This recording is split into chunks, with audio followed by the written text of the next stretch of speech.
the other part of this too is saying that watch in terms of the speaking of watch what you're doing, the 28 degrees of Pisces of the 28-degree Aquarius eclipse, that's in the bound ruler Mars. Mars is playing by Mars's rules. Mars is an Aquarius. Be careful with technology. Are you overdoing it? What about screen addiction? Are you doing this and not socializing and connecting with others? Are you only texting people?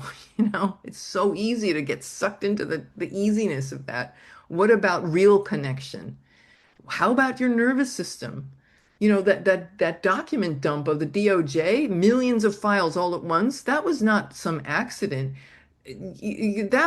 That's unnerving to be thrown all that information. So we have to be very, very careful as we let in this information and we acclimate to the truth that is now being revealed, this apocalyptic revealing.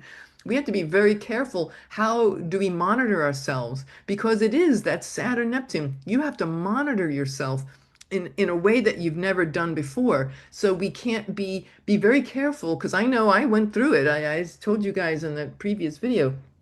I was like, oh my God, look at that, you know, and I found myself going, hey, a minute, you know, you're spending a lot of time on this. And what about that writing, that creative project that you wanted to get back to? And what about your, you know, this and that and your hobbies and your gardening? You know, my garden is looking like a mess right now, you know, so we have to be really, really careful. Be very careful where we are using our time and energy. And yes, being that Jake Sully, you know, this understanding that, but just being very cautious.